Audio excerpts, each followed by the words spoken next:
get to attack it after marriage. The fear is run away from it because his frown becomes his pity. A lot of spouses look for excuses to stay behind at the office.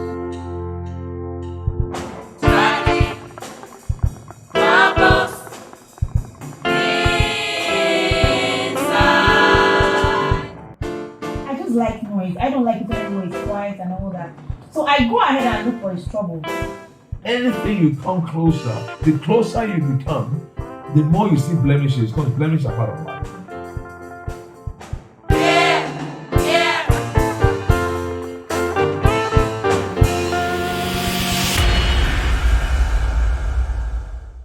Stay tuned for our feature presentation.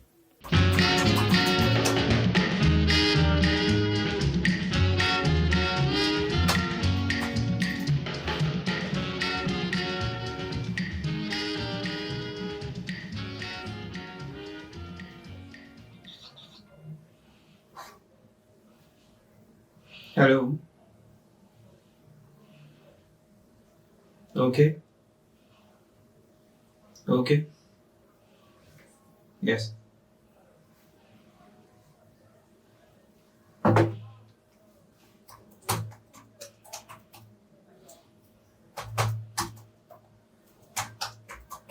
Oh, yeah. I just remembered something. Something happened at work today.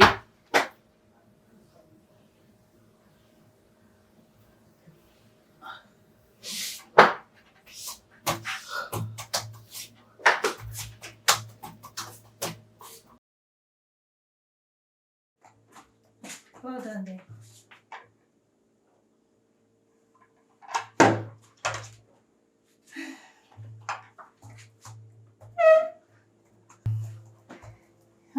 But there, something happened at work today.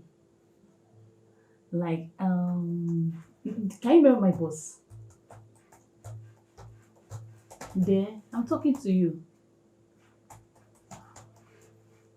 I'm talking to you. Kí ló dé gan? Ṣóògùn láyé ni? Jọ̀ọ́ o. Kí ni mo sọ? Kí ni mo tí ì sọ? Kí ni mo sọ gan? Kí ni mo sọ gan tó ṣì pọ̀ jù? A lè sọ̀rọ̀ mọ́, a lè ṣe kankan mọ́. Why is it difficult for you to listen to me again? Ẹnu mi ti wá ń rùn nìyẹn o.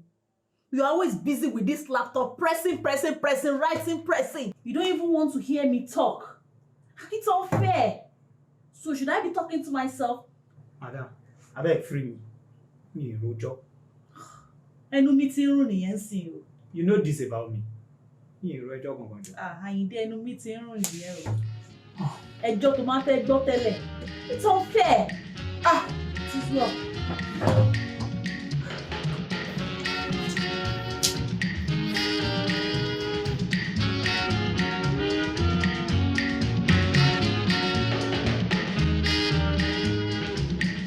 You're welcome.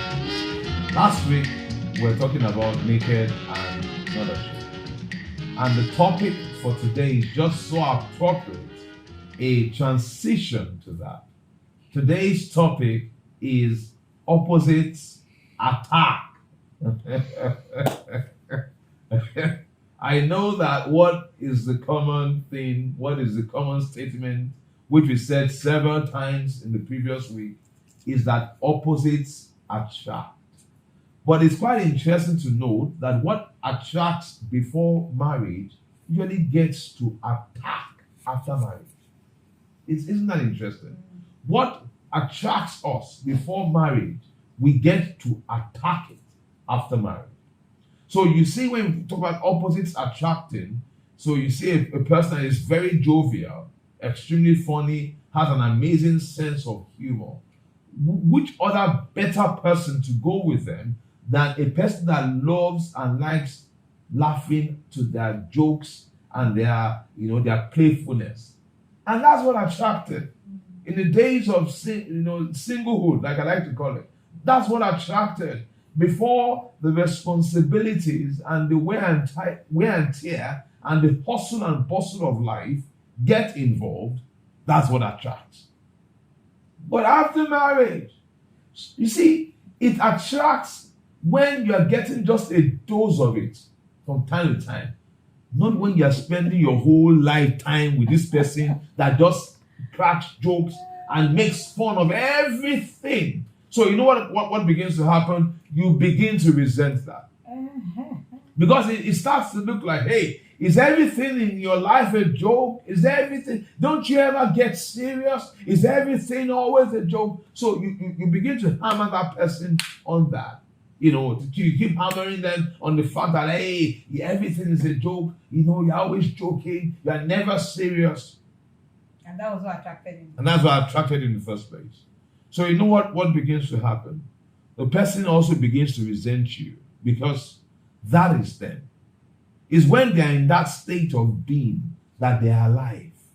So they begin to resent you, and that's why a lot of spouses look for excuses to stay behind at the office. Yes, sir. And when they leave the office, even then they rather hang out with friends. They are afraid to come home. They just want to come home and sleep. Why? Because their greatest critic is at home, but their fans are outside. All right, you're welcome once again. I'm sure you were blessed by what my husband just talked about. Opposites attack. And you see, the funny thing is, like you said, the thing that attracted you to that man in the first place, the excitement, the fact that he's either very serious or very jovial, the fact that he's always doing this, always doing that. When you get married, it seems as if that is the thing that you begin to repel. It looks as if that's one thing that it begins to irritate you about your partner. But you see, what I want to emphasize is the fact that if you attack him on that, the fear is he will run away from it, because his fan becomes his critique. Somebody that is always celebrating him, someone that has always been his number one fan, now begins to criticize him on certain things. And that's why men run out of the house. That's why they wait and lie on traffic and they stay back in the office. And all they want to do at home, come home, is sleep. Some of them don't even eat again. They just sleep. And even on weekends, they tell you they have board meeting. It's because their fan has become their critic. So please, when it comes to the issue of opposites attacking or attracting each other, we need to balance it. And you see, it goes both ways. Let me give you an example. So I personally, I talk a lot. Do I talk a lot? You have said it. What we? I love talking, right? Yes. My husband, on the other hand, is calm, cool, calm, and collected. You can even see that he's very. By the time I say 10 sentences, I've just said 1 or 2. But when it comes to preaching, it's a talk out. When it comes to that one, that is grace. But so when we're at home, he likes it quiet. He likes it when it's just everywhere is calm. I just like noise. I don't like it when everywhere is quiet and all that. So I go ahead and look for his trouble. I go and look for trouble. I make sure he talks. I make sure I pull his ear or just do one thing or the other, so that there can be a bit of activity or noise around the house. And if we don't turn that into fun, it might become an issue. So what I do is, when I feel like everything is too quiet, I just say something that I know that will trigger him. And then when they looked at me and said, "You're a problem child," I said, "I know." That's what attracted you to me in the first place. Because we're opposites. We attracted each other, because back then when we were dating, I would just do all the talking and he'd just be looking at me and listening. And I love that about him. Now I don't like the fact that he listens. I don't like the fact that he's quiet. I want him to also talk like I'm talking, but it's not going to work like that. So what do? I turn it to something playful. When it's time like that, he knows. And he'll just indulge me for a while. And when I know I'm pushing it too far, I also excuse myself. But that's why the balance is. What attracted us to each other begins to repel us from each other if care is not taken. How do we handle such things? Maturity. Maturity has to come to play. When you notice that your partner is beginning to complain about a particular thing, balance it. And there's time, let me teach you something. When you now make that thing scarce again, they begin to desire it. The moment you see that, okay, so you have plenty of this thing, that was what attracted you, and then you get married, there's still plenty is complaining, just withdraw it a bit. Just create a bit of scarcity, and then they begin to miss it, and then just bring it back again. And you're bending one for the other. When you move a bit, I move a bit. That's what makes marriage work. One person cannot just say this is the way, and the two both has to go that way. That's where it is coming every time. Please stay tuned. We'll be right back after the break.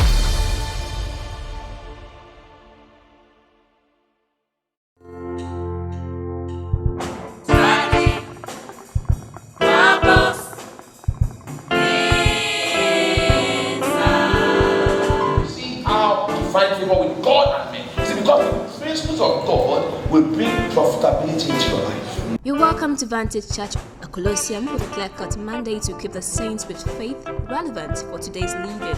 Our mission to raise a body of believers who are led by the Spirit and aren't bound to any religious notions is our passion. We're committed to an out-of-the-box Christianity and empowerment to a life of impact and relevance. We invite you to join any of our services, our worship services on Sunday by 10 a.m. At Providence Court beside Coca-Cola, Mokola, Ibadan.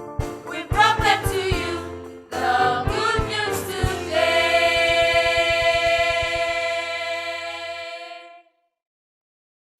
You're welcome back to today's episode on Naked and Not Ashamed. Don't kill your spouse's star. you know, because being themselves is what makes them feel alive. That is when they are them. Yeah. And trying to pretend to be otherwise is like taking somebody's arm and twisting it in an awkward position at the back. And you expect them to still be smiling or to want to stay around you when they know that the moment they leave your presence, you can let go of their hand. Yeah. So that's what usually happens when couples begin to resent one the other. So when my wife was talking, she was hypothetically saying that if the man is the funny one, but it's not always the man. Yeah, it could be the woman. It could be the woman. So basically, you have to be careful not to kill your spouse's star. In the scenario we're talking about if somebody is more lively or more jovial or more funny or funnier than the other person, what usually happens is this. Because that person is the life of the party. So everybody looks forward to them being at work. So everybody appreciates them. And there's something natural about human beings. We gravitate towards the place where we're appreciated. Yeah. So he gravitates or she gravitates towards their fans.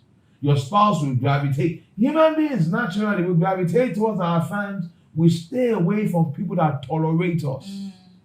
So the person begins to want to be out of your space. And that's where problems begin in marriage. There's a principle.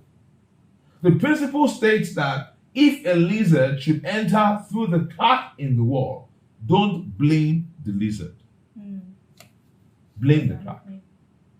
Lizards don't enter through cracks unless there's one. If there was no crack, the lizard would have nowhere to enter through. The lizard did not make the crack. The crack was already existing. The lizard simply exploited an opportunity. If it was not a lizard, it would have been a wall gecko. If it was not a wall gecko, it would have been a cockroach or a snake.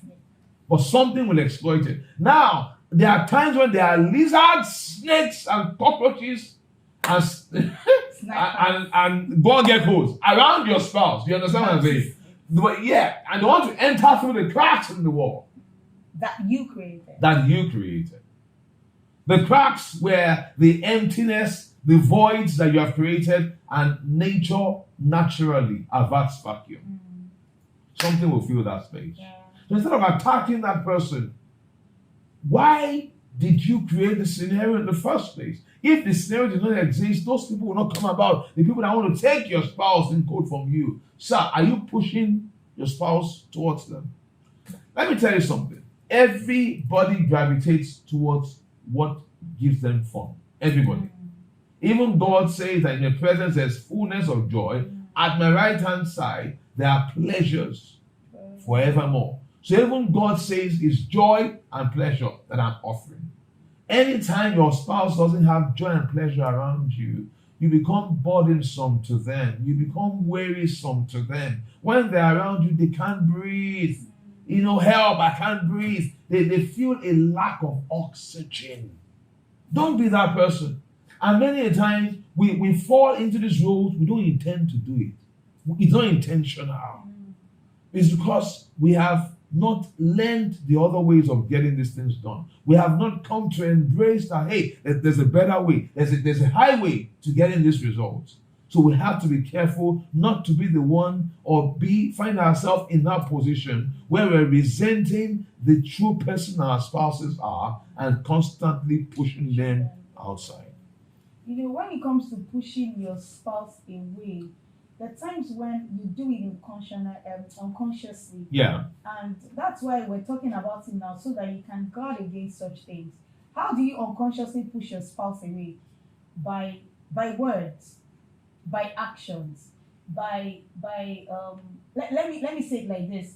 You make comments that make the person look like a fool. You make comments that make the person crawl back into their shell. You know the way a snail will crawl back into its shell when it's touched or when you put salt on it? It just crawls back. You want to see that there is a withdrawal symptom with your spouse. Please go after that person and begin to ask questions. What is happening? What's up? What did I do wrong? Is there anything going on? Should we talk about it? Don't use silence to face silence. When there is a silence, let one of the spouse come up and say, what's happening? Can we talk about it? No, this is not you. You are getting too quiet. Can we talk? Why? Because that person is gradually crawling back into their shell, into his or her shell. And when they get back into that shell and they lock the door, to open that door, well, it takes a while. So don't allow each other to crawl into your shells. Bring each other out. When you're seeing that the person is gravitating towards silence, withdrawal, begin to attract that person back. Begin to ask questions. Can we talk about it? Go out on a date. Do fun things together. Push each other back out there. What is to excite you about each other? Begin to review and reactivate those things. Begin to bring those things back to life. Like tell stories of when you were together, while you were dating, while you just got married, the mistakes you made, the things that happened, so that you can bring back good memories. And those things will help you reignite the fire in your marriage. Withdrawal symptoms is not a good sign. Withdrawal symptoms is not a good sign. Crawling back into your shell is not a good sign. The moment that person crawls back, believe me, at the end of that shell, another person is waiting. Another thing, it could be the laptop, it could be the phone, it could be colleagues, it could be work, it could be anything. It's taking that space, and you don't want that to happen. So please guard against each other withdrawal symptoms. The moment you see, please attack it and work towards it and work on it. Please stay tuned. We'll be right back after the break.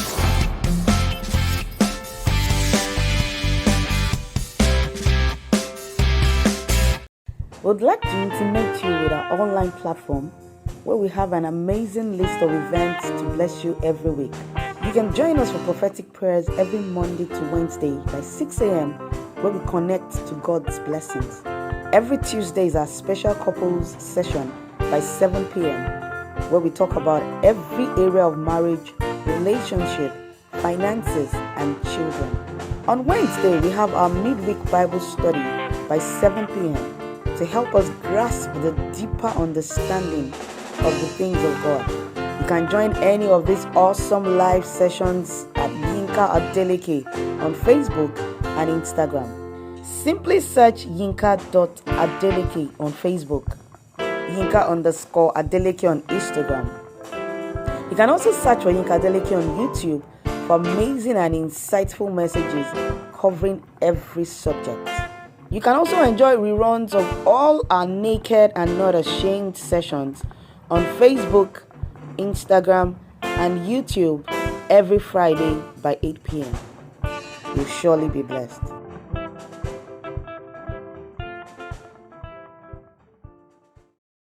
You're welcome back to today's episode on Naked and Not Ashamed. Opposites attract. And yeah. You have to understand that being human, we have some natural tendencies. They're like gravity. They're like these scenarios whereby you are rolling up the stream, and the stream or the current of the stream is constantly trying to push you down the hill. So that means that it takes effort. So you have to ensure you are never on auto drive. Because when you're on auto drive, you're not conscious. And you don't even see when you're doing what you're doing. When you're on auto drive, you don't see the consequences that you're creating gaps and spaces between the other, and they're pushing away each other. So you have to fight those things. You remember last week I was telling you about myself being a professional publisher, and many times having to sit down with people, and do obituaries and all that. You know what is always interesting, especially if it ever comes to loved ones, they begin to miss what they were fighting about that person. Can you imagine a scenario whereby a spouse is constantly on edge because their partner snores? So they constantly complain about this snoring problem, this snoring issue. Guess what? If that person should even just travel, you almost can't sleep. Why? You're missing the snoring. After a long time, you're missing the snoring. You're missing that thing about them that you felt was what you were resenting. So what am I telling you? Many a times we see people better in their absence.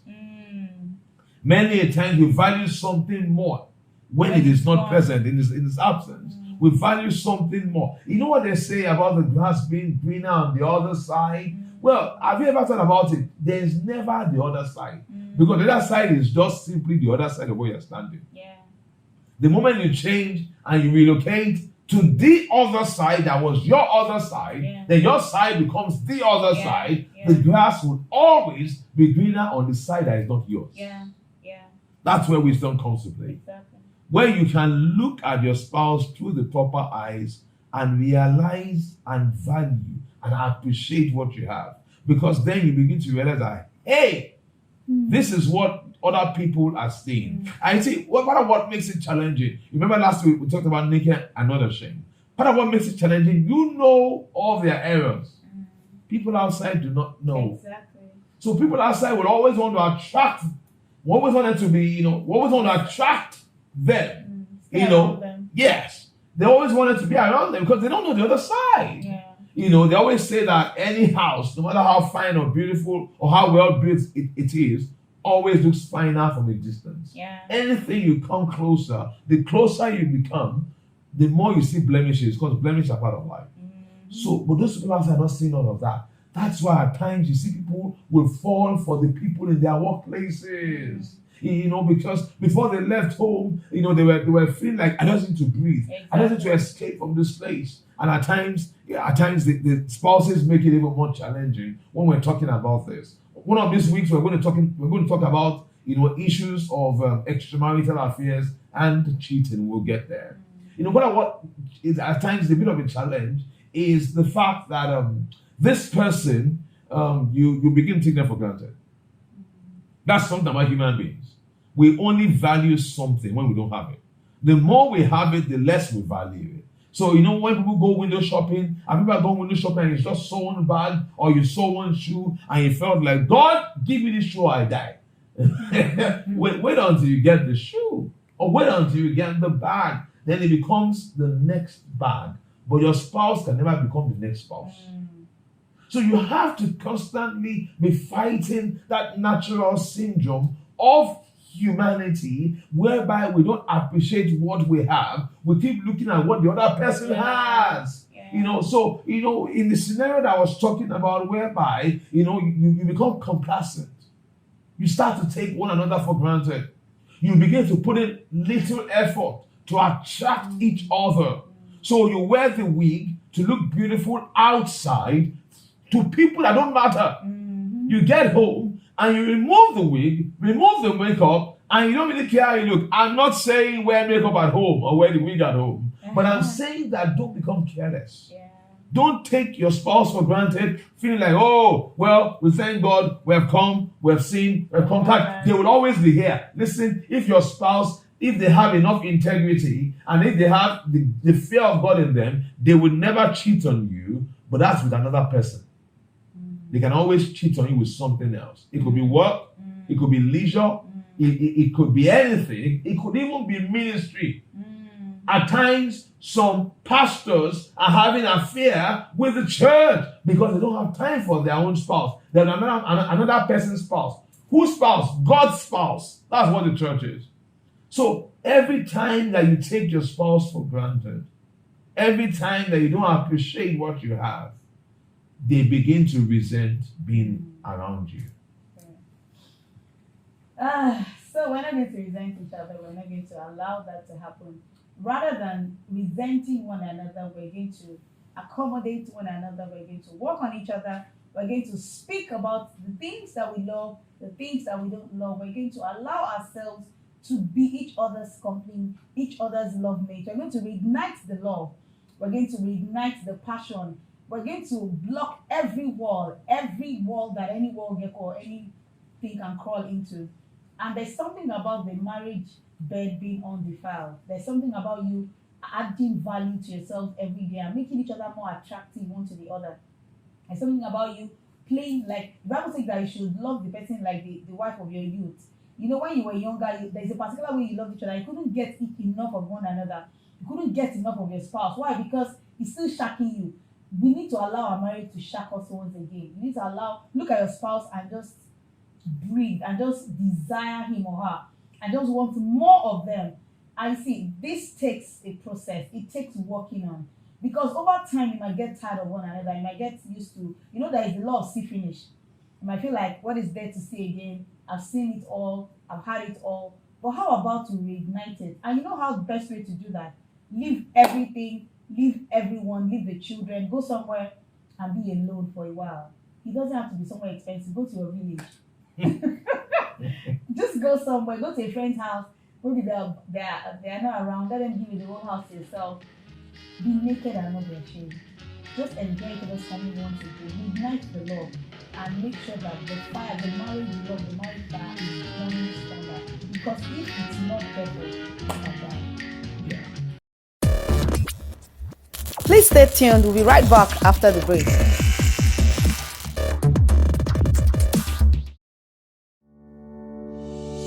You're welcome to join us this Sunday at Vantage Center by 10 a.m.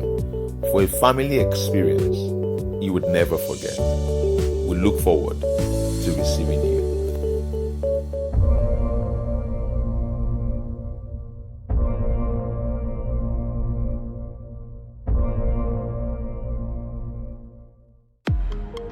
You're welcome back to today's episode on Naked and Not Ashamed. Okay, so it's been a fantastic time today. It's been a fantastic time going over this subject, looking at this truth, and helping us to come to a place where we just realize that there are some things about humanity that we need to constantly fight. There are some things about humanity that are a challenge that we need to be conscious about. Don't take for granted the person that you have. Do not attack what used to attract you or what you were once attracted to, because there will always be the other person. There will always be somebody somewhere that values what you think you're having too much of. So even when it feels like it's too much, remember that opposites attracted for a reason, to balance out the equilibrium.